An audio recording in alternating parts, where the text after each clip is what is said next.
Selamat pagi, salam sejahtera. Terima kasih kerana bersama dengan saya di Nazlin Unity Channel. Dipetik daripada negaramerdeka.com, ini satu pendedahan yang paling panas menjelang saat-saat akhir kempen PRN. Polis siasat pula seorang calon PAS Terengganu. Wow, ini memang panas. Siapa calon PAS Terengganu yang disiasat polis ini? Dan kenapa pula saat-saat akhir pilihan raya ini disiasat pula calon tersebut? Berbaki kurang 24 jam untuk pengundian awal pilihan raya negeri PRN, polis mengesahkan menerima satu laporan ke atas seorang calon PAS bagi Dewan Undangan Negeri DUN di Terengganu. Ketua Polis Terengganu, Datuk Mazli Mazlan berkata, siasatan ke atas calon itu dibuat mengikut Seksyen 498 Kanun Keseksaan kerana memikat atau membawa pergi atau menahan seorang perempuan yang bersuami dengan niat jahat. Wow, ini memang paling panas punyalah, kan? Bayangkan rupa-rupanya. Saya ingatkan ianya kes seperti fitnah, kes menabur cerita palsu ataupun kes-kes jenayah yang lain. Tapi ini kes yang lebih rasa lucu tapi panas.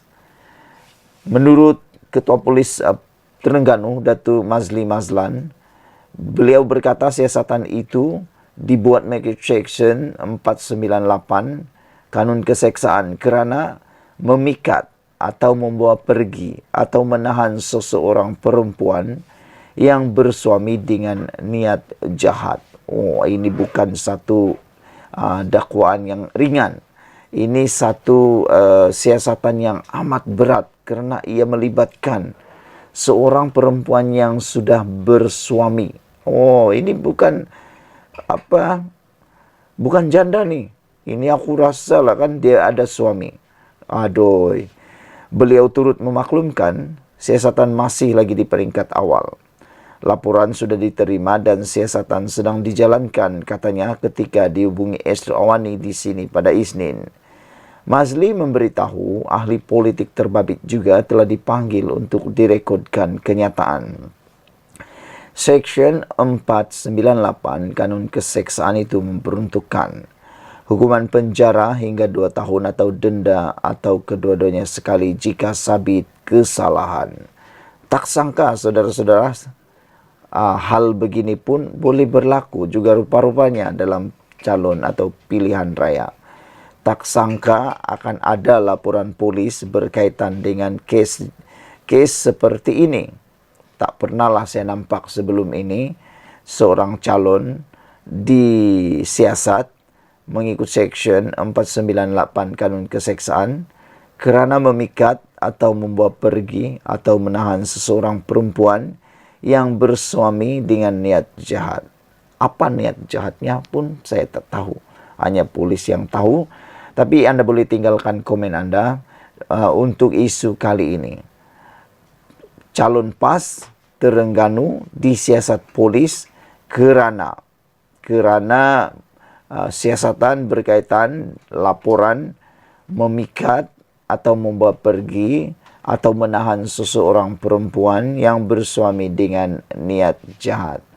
Netizen mula bertanya-tanya, kenapa calon PAS ini kalau benar dia lakukan, kenapa dia sanggup lakukan, kata mereka.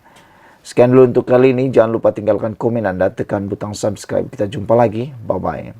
Selamat pagi, salam sejahtera. Terima kasih kerana bersama dengan saya di Nazlin Unity Channel. Saudara-saudara sekalian, dipetik daripada sabudin.com, ini satu soalan maut. Soalan maut Saifuddin buat Sanusi. Jawab bos, jangan tak jawab. Menteri Dalam Negeri Saifuddin Nasution Ismail terus membangkitkan persoalan kepada Menteri Besar Sementara Kedah Muhammad Sanusi Maknor berhubung dakwaan kecurian unsur nadir bumi RII di Bukit Enggang, Distrik Kedah. Hari ini Saifuddin mendakwa seorang warga tempatan dari Kuala Krai, Kelantan yang dikatakan dikaitkan dengan dakwaan itu telah ditangkap dan dikenakan denda sebanyak Rm130.000 pada Januari lalu kerana menceroboh hutan simpan Bukit Tenggang. Lelaki Cina itu dikatakan antara 40 orang termasuk 35 warga asing yang didakwa di Mahkamah Session atas pertuduhan menceroboh hutan simpan itu. Namun, kata Saifuddin, Kerajaan Kedah yang diketuai Sanusi kemudian mengeluarkan surat bertarikh 15 Mei untuk membenarkan syarikat milik lelaki itu untuk masuk ke kawasan sama dalam hutan simpan itu. Hari ini saya nak tanya Sanusi, kenapa keluarkan surat bertarikh 15 Mei untuk benarkan syarikat itu masuk di kawasan sama berkeluasan 500 hektar di hutan simpan? Jika lelaki itu sudah ditahan pada Januari, mengapa beri surat 15 Mei atas alasan membangunkan ladang hutan? Jadi kita nak tanya Sanusi, kata Saifuddin, sampai bila dia nak pertahan insiden kecurian ini? Mengapa surat dikeluarkan kepada orang yang sama yang ditahan dan didenda? Soalnya ketika sidang media hari ini. Setiausaha Agung PKR itu juga mendakwa lelaki tersebut ditahan sekali lagi pada Jun lalu. Dia berkata akan menunggu jawapan Sanusi berhubung perkara itu sambil membayangkan dia akan terus membuat pendedahan berkenan kes tersebut. Saifuddin dalam siri ceramahnya di Kedah telah membangkitkan dakwaan mengaitkan Sanusi dengan kes RII di hutan simpan Bukit Enggang di Sik Kedah. Sanusi pula berulang kali menafikan dakwaan itu dan mengancam untuk memfailkan saman terhadap Saifuddin. Malaysia kini tidak mendedahkan nama suspek kes jenayah yang bukan tokoh masyarakat selagi dia tidak didakwa di mahkamah. Sekian dulu untuk kali ini. Jangan lupa tinggalkan komen anda, ikuti terus ulasan selepas ini.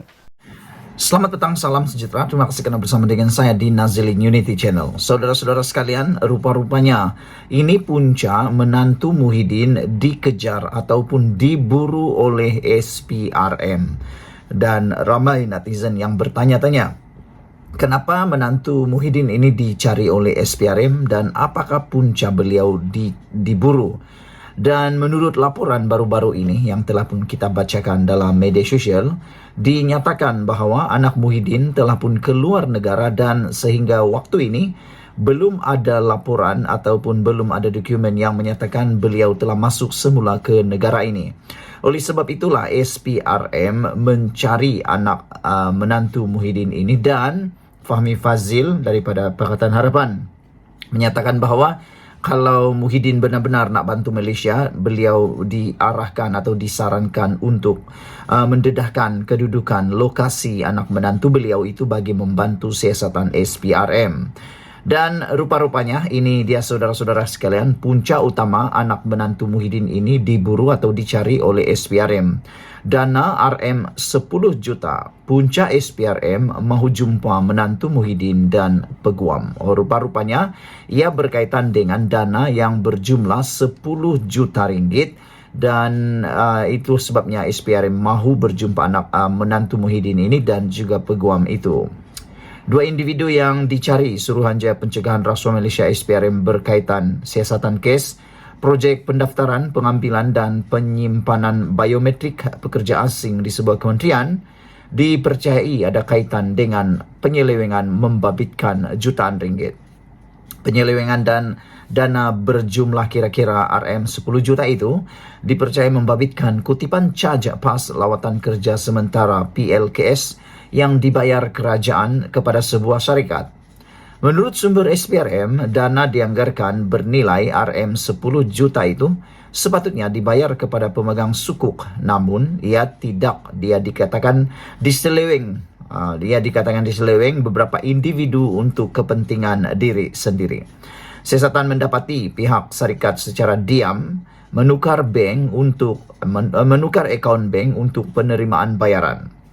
Akaun asal dikawal oleh pemegang sukuk dan suspek tidak boleh mengeluarkan wang tanpa persetujuan pemegang sukuk. Selepas menukar akaun bank, kedua-dua suspek dikatakan dapat mengeluarkan wang sesuka hati. Disinilah kesalahan mereka, katanya ketika dihubungi hari ini. Beliau berkata, kes itu membabitkan agensi di bawah Kementerian Dalam Negeri KDN dengan siasatan mendapati kesalahan dilakukan pada Ogos hingga September tahun lalu. Pada masa sama, menurut sumber SPRM, tiada aset dirampas kerana semua wang yang diseleweng dipercayai sudah pun dibelanjakan. Kemarin, SPRM mengeluarkan kenyataan sedang mengesan dua lelaki bagi membantu siasatan kes penyelewengan projek pendaftaran, pengambilan dan penyimpanan biometrik pekerja asing di sebuah kementerian. Melalui kenyataan itu, SPRM memaklumkan pihaknya cuba menghubungi dua lelaki terbabit secara terus dan menerusi peguam, namun kedua-duanya enggan memberi kerjasama. Semakan rekod mendapati kedua-dua individu itu meninggalkan Malaysia, masing-masing pada 17 Mei dan 21 Mei lalu, dan tiada rekod mereka kembali ke Malaysia. Individu pertama adalah Muhammad Adlan Berhan, 48 tahun, mempunyai alamat terakhir di Sunway Kiara Hills, Jalan 3270E, Desa Sri Hartamas, Kuala Lumpur. Individu kedua pula ialah Mansur Saad, 69 tahun, beralamat terakhir di Jalan SS 191C, Subang Jaya, Selangor. Datuk Muhammad Adlan Berhan adalah menantu kepada bekas Perdana Menteri Tan Sri Muhyiddin Yassin yang juga pengerusi Perikatan Nasional PN, manakala Mansur adalah seorang peguam. Orang ramai yang mengenali atau mempunyai maklumat mengenai kedua-dua individu terbabit diminta menghubungi pegawai penyiasat. Pada 28 Februari lalu, BH melaporkan Muhyiddin ketika berucap di Parlimen menafikan dakwaan bahawa anak dan menantunya Muhammad Adlan memperoleh kontrak daripada Sistem Immigration Bersepadu Nasional NIISE. Muhyiddin yang juga Ketua Ahli Parlimen Perikatan Nasional PN berkata demikian ketika bangun mencela selepas kekecewaan berlaku sebaik Ko Pei Tiong PH Kota Melaka membuat dakwaan itu pada awal perbahasan Belanjawan 2023 peringkat dasar di Dewan Rakyat. Kata Muhyiddin, saya sudah sebut ia adalah pembohongan, fitnah, tidak betul dan pertuduhan yang berat nak menjatuhkan maruah saya dan juga maruah keluarga saya. Ini perkara yang berat, kata Muhyiddin lagi. Dalam masa sama, beliau juga menyifatkan laporan media mengenai isi itu sebagai berita palsu. Sekian dulu untuk kali ini. Jangan lupa tinggalkan komen Anda, tekan butang subscribe. Kita jumpa lagi. Bye-bye. Selamat pagi, salam sejahtera. Terima kasih kerana bersama dengan saya di Nazilin Unity Channel. Selepas Vincent Tan sah menyaman Sanusi dengan nilai 200 juta yang netizen kata mungkin akan memufliskan dan menamatkan kerjaya politik Sanusi, akhirnya ini yang berlaku terhadap Sanusi. Disangkakan Sanusi akan membuat permohonan maaf seperti yang dituntut oleh Vincent Tan. Namun dengan kedegilan dan ketegaran Sanusi sendiri, Sanusi mengambil keputusan untuk tidak mohon maaf kepada Vincent Tan. Jadi maknanya sahlah. Sanusi akan turun naik mahkamah berkaitan dengan fitnah daripada berkaitan dengan tuntutan saman fitnah oleh Vincent Tan terhadap Sanusi Matnor. Jadi dia akan jadilah kluster mahkamah paling banyak kes di mahkamah, Sanusi Matnor. Menteri Besar sementara Kedah Muhammad Sanusi Matnor enggan tunduk terhadap tuntutan permohonan maaf terbuka daripada pengasas dan penasihat Berjaya Corporation Berhad Vincent Tan dan Berjaya Land Berhad. Kata Sanusi, dia tak nak minta maaf. Kes itu sedang berkembang dan dokumen-dokumen sedang didedahkan, kata Sanusi. Tak pastilah apa dokumen-dokumen yang sedang diperoleh oleh Sanusi ini. Dan kalau benar, kita tunggulah nanti. Tapi jangan-jangan nanti tiba-tiba akan mohon maaf pula selepas PRN. Kerana biasalah waktu PRN ini banyak perkara yang akan ditimbulkan. Tapi akhirnya nanti akan ada lah yang orang akan mohon maaf juga. Kita tengok sehari dua lagi, kata Sanusi. Itu sahajalah, katanya seperti dilaporkan media tempatan. Adakah 1-2 hari lagi Sanusi akan mohon maaf? Kerana pilihan raya negeri akan diadakan tidak lama lagi, sehari dua lagi. Surat tuntutan Vincent Tan kepada Sanusi semalam meminta permohonan maaf secara terbuka dan membayar pampasan Rm200 juta.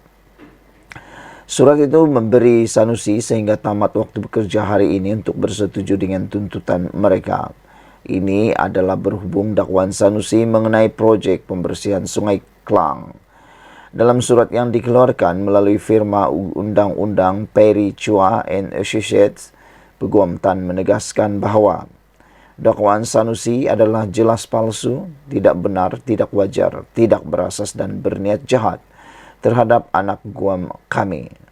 Mereka juga menuntut Sanusi menarik balik tuntutannya dan mengaku atau membuat aku janji bertulis untuk berhenti mengulangi dakwaannya. Sekiranya gagal, firma guaman itu berkata mereka menerima arahan Tan untuk meneruskan tindakan undang-undang terhadap Sanusi. Jadi dengan ini Sanusi gagal untuk membuat tuntutan daripada Berjalin itu, termasuklah permohonan maaf, karena Sanusi telah pun mengatakan dia tidak akan mohon maaf. Maka dengan ini sahlah Berjalin akan meneruskan tindakan undang-undang di mahkamah. Serikat Guaman itu memberi amaran bahawa dakwaan Sanusi boleh dikenakan tindakan di bawah Seksyen 499 Kanun Keseksaan kerana fitnah jenayah yang boleh dihukum penjara sehingga 2 tahun, denda atau kedua-duanya sekali. Oleh itu, anak guam kami berhak untuk membuat laporan polis terhadap anda, kata mereka dalam surat bertarik 4 Ogos. Sanusi sebelum ini memberitahu Malaysia kini akan membuktikan tuduhannya itu di mahkamah. Saya secara pribadi saya tunggu dan akan tunggu apa yang dikatakan oleh Sanusi ini benar atau tidak. Dan menurut Sanusi, dia tidak mahu memohon maaf kerana Sanusi kata kes itu sedang berkembang dan dokumen-dokumen sedang didedahkan. Kita tengok sehari dua lagi, itu sahajalah, kata Sanusi. Yang menjadi persoalan sekarang oleh netizen dan juga penganalisis politik, pengkritik politik ialah apa maksud Sanusi kes ini sedang berkembang?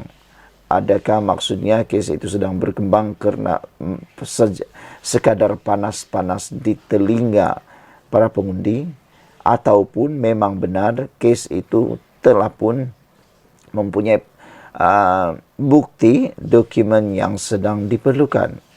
Tapi pada pendapat saya, mungkin kes ini sedang berkembang, bukan berkembang sebab ianya ada dokumen yang banyak, tetapi kerana ianya sedang viral dan hot. Sekian dulu untuk kali ini. Jangan lupa tinggalkan komen anda, tekan butang subscribe. Kita kutar. Bye-bye. Selamat pagi, salam sejahtera. Terima kasih kerana bersama dengan saya di Nazilin Unity Channel. Pagi ini kita digemparkan dengan keputusan saman Rm200 juta terhadap Sanusi. Itu sebabnya netizen mula mengatakan bahawa dengan ini Sanusi akan bankrupt habis. Mereka meramalkan Sanusi akan kehilangan jawatan Menteri Besar Kedah pertama. Yang kedua, mungkin akan dipenjarakan oleh Akta Keselamatan. Dan yang ketiga, mungkin akan bankrupt pula gara-gara disaman oleh tycoon kekayaan ini, iaitu Vincent Tan dengan nilai 200 juta. Tak pastilah kalau Sanusi memiliki uang sehingga begitu banyak, iaitu 200 juta. Persoalannya sekarang ialah mengapa Vincent Tan marah sangat sehingga mahu menyaman Sanusi sebanyak 200 juta. Ada pepatah Melayu mengatakan kerana santan pulut binasa, kerana mulut badan binasa. Saudara-saudara sekalian, pengasas kumpulan berjaya Tan Sri Vincent Tan mengemukakan saman terhadap Menteri Besar Kedah Datuk Seri Muhammad Sanusi Maknor dengan menuntut pampasan ganti rugi sebanyak 200 juta ringgit.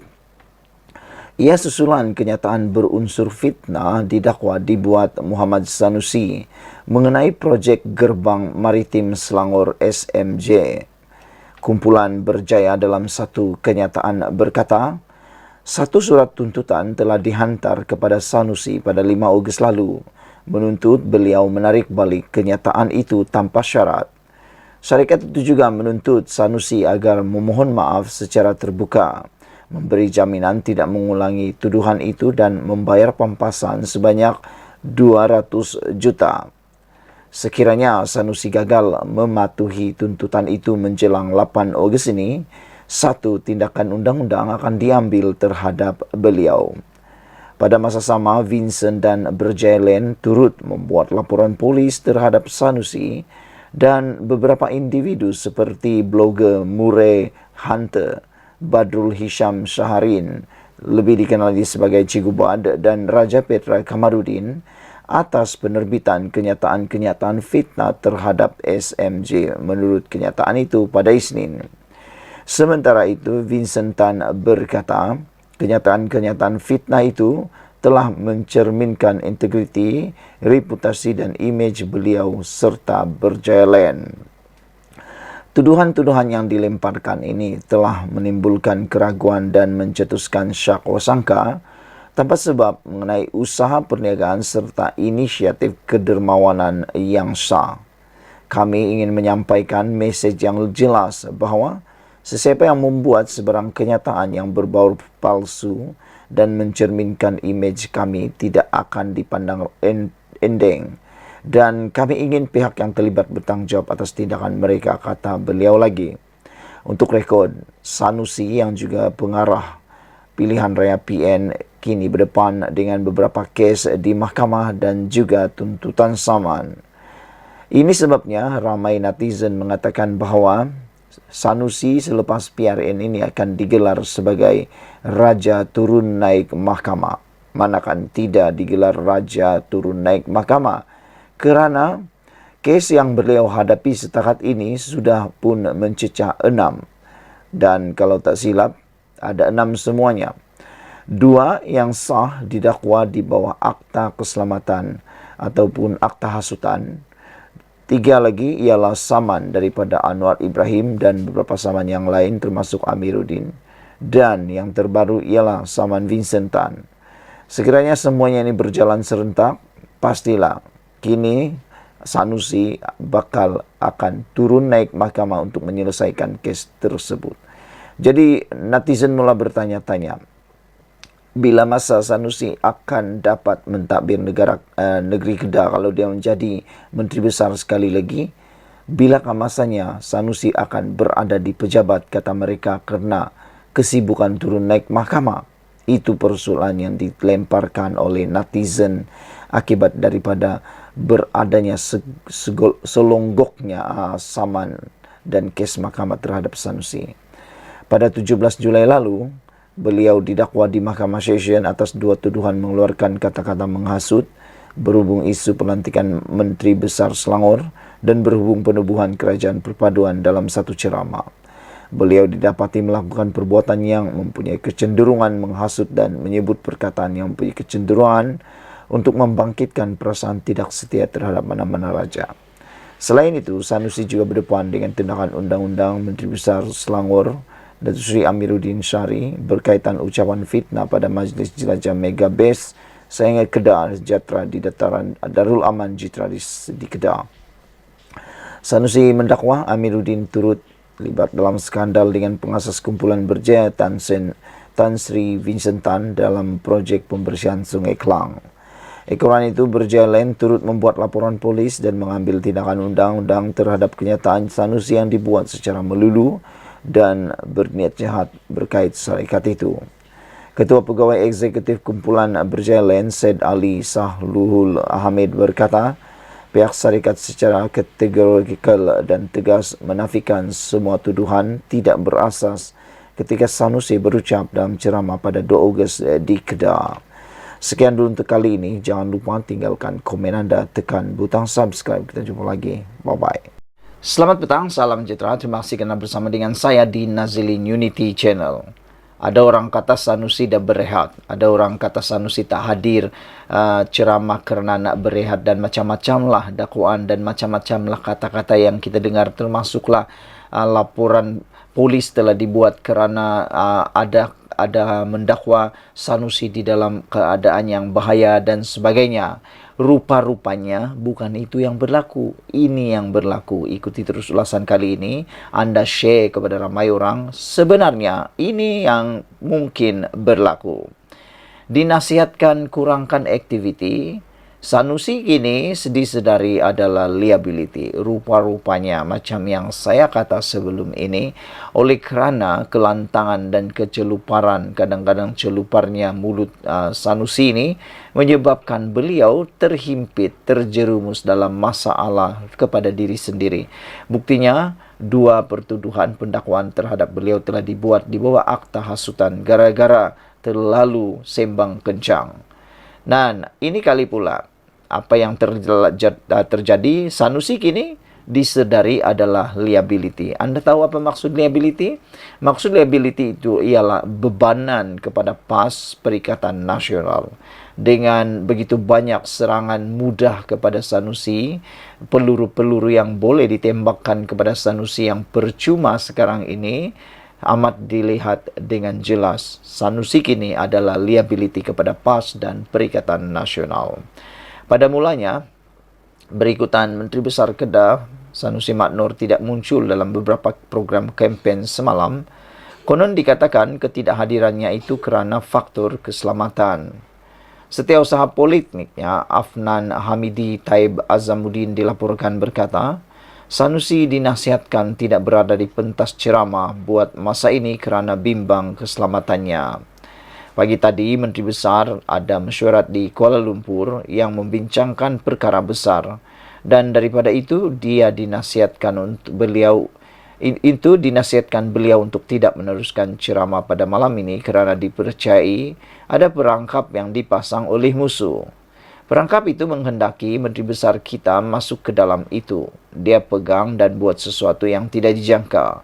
Waktu ini kita kena sedia dengan segala kemungkinan. Saya dah sebut dah dalam tempoh sehari 2 ini, kemungkinan akan berlaku sesuatu dahsyat dakwanya lagi. Ikut hukum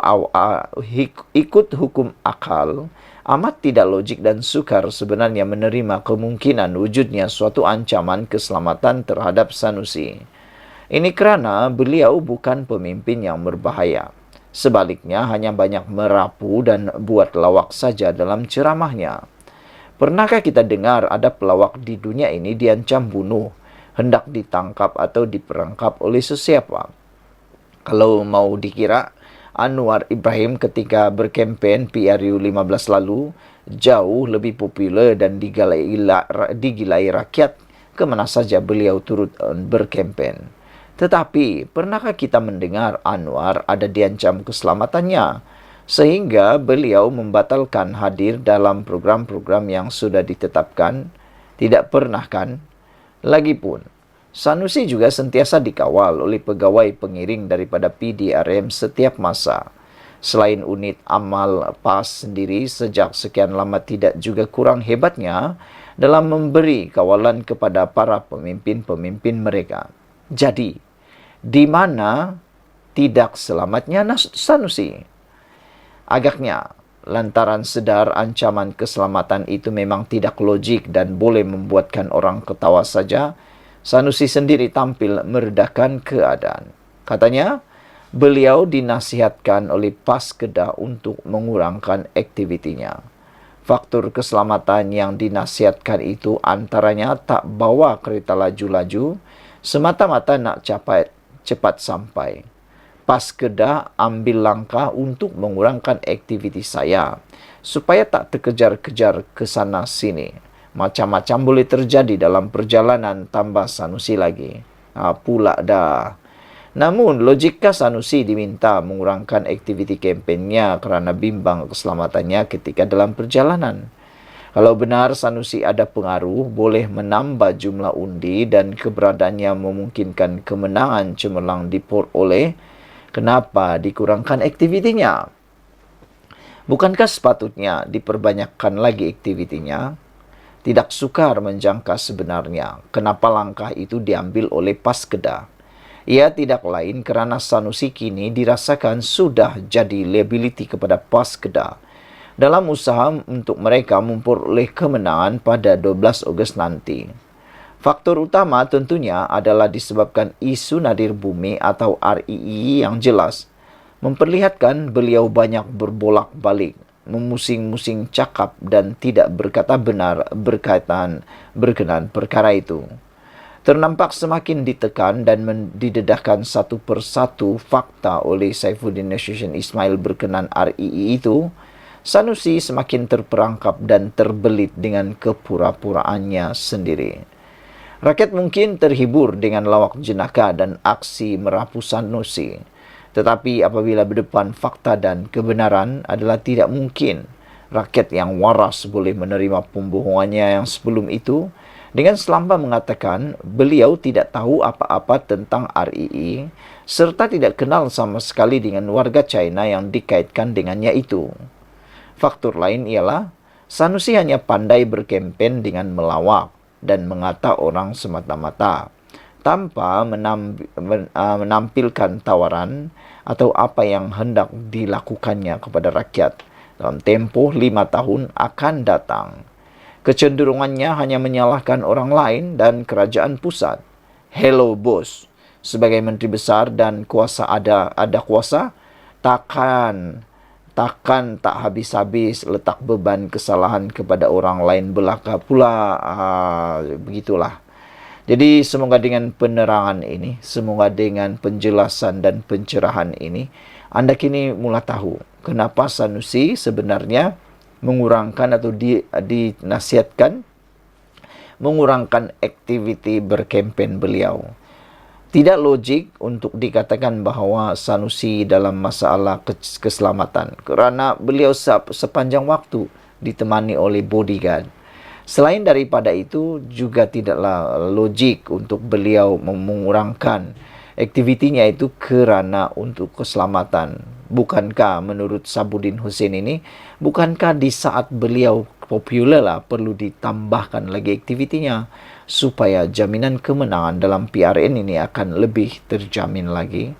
Menjadi persoalan kita sekarang ialah rupa-rupanya adakah Sanusi sekarang adalah liability besar kepada PAS dan sebabnya Sanusi direhatkan, dikurangkan aktiviti adalah untuk cuba mencari jalan untuk memutuskan ataupun untuk mengelakkan Sanusi lebih parah lagi menjadi beban kepada PAS dan juga Perikatan Nasional. Apa pendapat anda semua tentang pencerahan dan pendedahan pada petang ini? Sebelum itu jangan lupa tinggalkan komen anda, tekan butang subscribe. Kita jumpa lagi. Bye-bye. Selamat petang, salam sejahtera. Terima kasih karena bersama dengan saya di Nazilin Unity Channel. Wah, ini satu laporan berita yang paling hangat sekali melibatkan SPRM. Apabila SPRM sah menahan pemilik syarikat memalsukan dokumen kerja penyelenggaraan lebih RM1 juta. Inilah yang dikatakan tata kelola yang baik apabila SPRM bekerja dengan proaktif, bekerja dengan dinamik dan bekerja tanpa melengah-lengahkan waktu. Ada saja laporan terus disiasat, ada saja laporan terus disiasat, dan kalau layak ditahan, perlu ditahan. Apalagi yang menyebabkan kerugian besar kepada negara. Bayangkan, penyelenggaraan yang palsu ini lebih 1 juta ringgit kalau diedarkan atau diperuntukkan kepada rakyat. Berapakah keuntungan rakyat yang boleh diperoleh? Berapa buah rumah untuk orang-orang miskin boleh dibuat? Tapi kerana ketamakan mereka-mereka ini, maka sanggup memalsukan dokumen untuk semata-mata mendapatkan kerja penyelenggaraan 1 juta ringgit. Yang kaya terlalu tamak, yang miskin pula makin kerugian. Suruhanjaya Pencegahan Rasuah Malaysia SPRM Sabah menahan 2 pemilik syarikat kerana disyaki menggunakan dokumen palsu untuk mendapatkan kerja penyelenggaraan berjumlah lebih RM1.1 juta. Menurut sumber, kedua-dua suspek lelaki berusia 40-an itu ditahan kira-kira jam 2 petang ketika hadir di pejabat SPRM Cawangan Tawau semalam. Difahamkan Mereka disyaki menggunakan dokumen palsu untuk tujuan menipu bagi mendapatkan kerja penyelenggaraan di bawah pakej rangsangan ekonomi tahun 2020. Wah, ini semua sewaktu pakej rangsangan ekonomi 2020 yang telah pun diumumkan oleh Muhyiddin Yassin pada waktu itu. Sementara itu, pengarah SPRM Sabah, Datu S. Karunianati ketika dihubungi mengesahkan penahanan itu dan suspek dibebaskan dengan jaminan SPRM. Katanya, mereka akan dituduh di Mahkamah Session Tawau mengikut Seksyen 471 Kanun Keseksaan pada Rabu ini. Saudara-saudara sekalian, apa pendapat kamu tentang isu kali ini? Pendapat kamu lah kan, orang-orang yang tamak haluba macam ni, sudah kaya, nak kaya lagi tapi dengan cara yang salah. Apa pendapat kamu semua? Pada pendapat saya sangat setuju dengan tindakan SPRM ini mengambil tindakan yang sangat agresif dan proaktif. Saya berharap dengan kepimpinan Datuk Seri Anwar Ibrahim yang telah pun mengisytiharkan perang terhadap rasuah, perang untuk menghentikan rasuah, maka dengan itu SPRM akan lebih aktif dan kalau boleh ditingkatkan kerja keras mereka ini supaya tata kelola negara yang diimpikan oleh Datuk Seri Anwar Ibrahim dan seluruh rakyat Malaysia dapat dilaksanakan dan bukan hanya tinggal angan-angan belaka. Negara ini kalau ditabir dengan baik, negara ini kalau ekonominya, uangnya digunakan dengan baik, tanpa ada ketirisan, tanpa ada penyelewengan, tanpa ada guna kuasa, salah guna kuasa, saya yakin rakyat Malaysia, negara ini adalah negara yang kaya, makmur, diberkati Tuhan. Tapi oleh kerana tindakan satu dua kepala, satu dua perut, satu dua pikiran yang tamak, mereka sanggup melakukan apa saja. Semoga dengan tindakan yang berterusan daripada Anwar Ibrahim bersama dengan penguatkuasaan seperti SPRM dapat membantu Malaysia ke arah yang lebih baik. Ikuti terus ulasan selepas ini. Selamat petang, salam sejahtera. Terima kasih kerana bersama dengan saya di Nazilin Unity Channel. Disahkan hari ini, belum pun pilihan raya, belum pun mengundi, belum pun buang undi, belum pun pangkah undi, belum pun buka pusat mengundi, sudah disahkan. Pakatan Harapan Barisan Nasional sudah peroleh majoriti muda di Selangor. Itu pendedahan daripada Amiruddin, Menteri Besar Selangor yang sementara. Sebelum kita teruskan ulasan hangat menarik pada petang ini, jangan lupa anda tekan butang subscribe dan tekan butang like untuk menimbulkan suasana. Saudara-saudara sekalian, dengan ini, dengan pemberitahuan berita ini, dengan pemberitahuan maklumat ini, ianya pasti akan mencungkil hati ataupun mencungkil perhatian, menarik perhatian daripada parti pembangkang khususnya Perikatan Nasional dan pengerusi Perikatan Nasional Muhyiddin Yassin, juga tentera Perikatan Nasional yang dikatakan pahlawan Perikatan Nasional yaitu Sanusi Maknur, dan juga paling penting sekali Azmin Ali kerana berada di Selangor.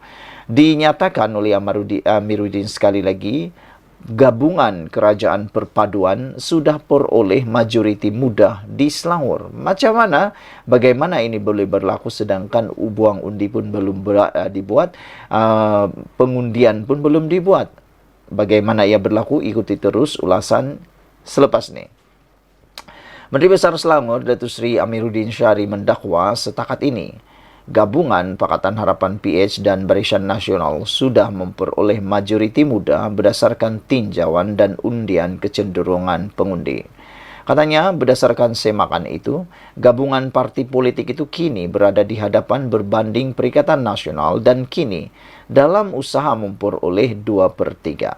Setakat malam tadi, Kerajaan Perpaduan sudah memperoleh majoriti muda, malah hampir menuju 2/3 dalam pilihan raya negeri PRN Selangor. Katanya ketika berucap pada siri ceramah Kita Selangor di dataran Sadiman, Bukit Cangang di sini malam tadi. Amiruddin berkata, beliau membuat semakan bukan hanya berdasarkan kepada satu agensi. Sebaliknya, semakan turut diadakan dengan badan tinjauan atau pool undian lain. Katanya, Beliau bukan rasa angku, sombong dan melompat terlalu awal. Kerana masih ada 4 hari lagi sebelum mengundi. Saya sudah kira-kira dan hitung. Setakat ini kita mendahului. PN nak klaim dakwa apa dakwalah, kata Amiruddin lagi. Amiruddin mengakui BN berjaya membangunkan Selangor sebagai sebuah negeri maju dan kini tugas dan peranan itu disambung PH. Siapa bangunkan Selangor sampai jadi negeri maju? BN, dan saya tidak pernah nafikan. Memang BN telah majukan. Kini, tugas itu disambung PH. Sekarang, kedua-dua elemen itu terbukti membawa kemajuan di Selangor. Gabungan ini akan menjadi gabungan paling mantap dan kukuh untuk membangun Selangor terus maju pada masa hadapan, kata Amiruddin lagi. Saudara-saudara sekalian, apa pendapat anda tentang isu kali ini? Adakah anda juga bersetuju dengan apa yang dinyatakan oleh Amiruddin ini? Itu belum pun buang undi, belum pun peti undi dibuka, belum pun kira undi, tetapi sudah disahkan. PH dan BN sudah peroleh majoriti muda di Selangor, kata Amiruddin. Saya rasa ada kebenaran apa yang dikatakan oleh Amiruddin ini, dan pastilah Perikatan Nasional Pembangkang sekarang ini giat untuk menambahkan work hard work untuk membuat mereka mampu menyaingi PHBN. Pendapat kamu, kalau kamu setuju dengan apa yang Amiruddin kata ini, apa pula nasihat anda kepada Perikatan Nasional? Ikuti terus ulasan selepas ini. Selamat petang, salam sejahtera. Terima kasih karena bersama dengan saya di Nazilin Unity Channel. Ini satu kejutan besar, paling besar untuk Sanusi dan juga geng-geng Sanusi. Apabila dipetik daripada My Metro, polis akan panggil ahli parlimen dakwa ada perangkap untuk Sanusi. Isu ini makin tular dan makin membesar apabila gara-gara ada kononnya ahli parlimen dakwa ada perangkap untuk Sanusi. Polis Kedah akan memanggil seorang ahli parlimen untuk membantu siasatan berhubung kenyataan dikeluarkannya dalam ceramah kempen pilihan raya negeri PRN ke-15 di Sungai Petani baru-baru ini. Ketua Polis Kedah, Datuk Faisal Saleh berkata, setakat ini polis menerima 4 laporan berhubung kenyataan yang dibuat ahli parlimen terbabit.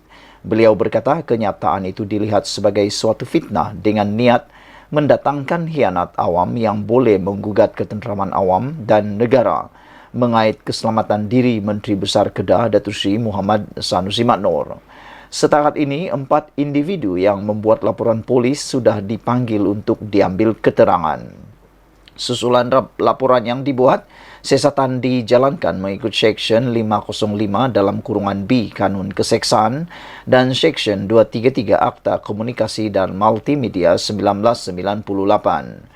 Jika disabitkan kesalahan, boleh dihukum penjara sehingga 2 tahun atau denda atau kedua-duanya sekali, katanya selepas meninjau keadaan undi awal yang membabitkan 875 pegawai dan anggota di Ibu Pejabat Polis Kontijen IPK Kedah hari ini. Pada Ahad lalu, seorang ahli parlimen yang juga penceramah terakhir pada perhimpunan politik di Sungai Petani memaklumkan orang ramai bahawa seorang tokoh politik di negeri itu dinasihatkan supaya tidak menghadiri majlis itu atas sebab keselamatan. Ahli parlimen itu mendakwa tokoh politik itu dinasihatkan supaya tidak menghadiri perhimpunan itu kerana ada perangkap untuk menahannya.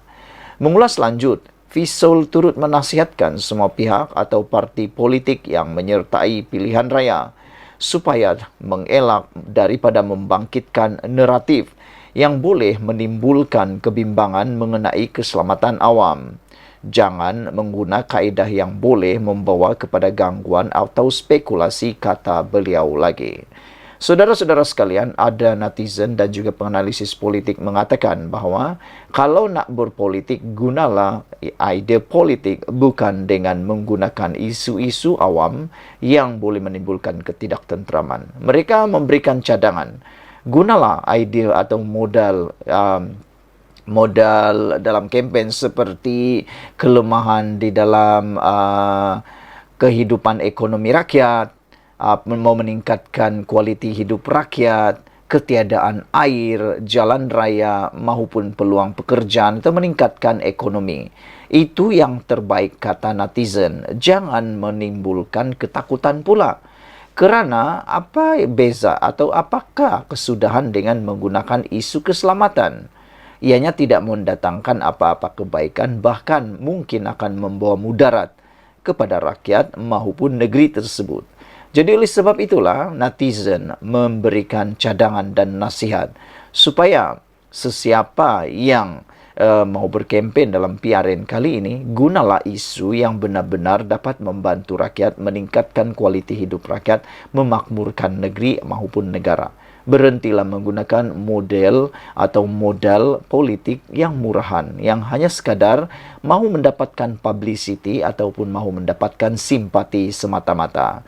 Tunjukkan dalam kempen tersebut Anda mempunyai idea, modal untuk mahu menang, untuk membantu rakyat. Jangan sampai gara-gara Anda nak mahu meraih undi, Anda nak meraih simpati, Anda nak mahu meraih pelbagai macam lagi keuntungan peribadi, ianya menggadaikan keselamatan negara itu sendiri. Ikuti terus ulasan selepas ini.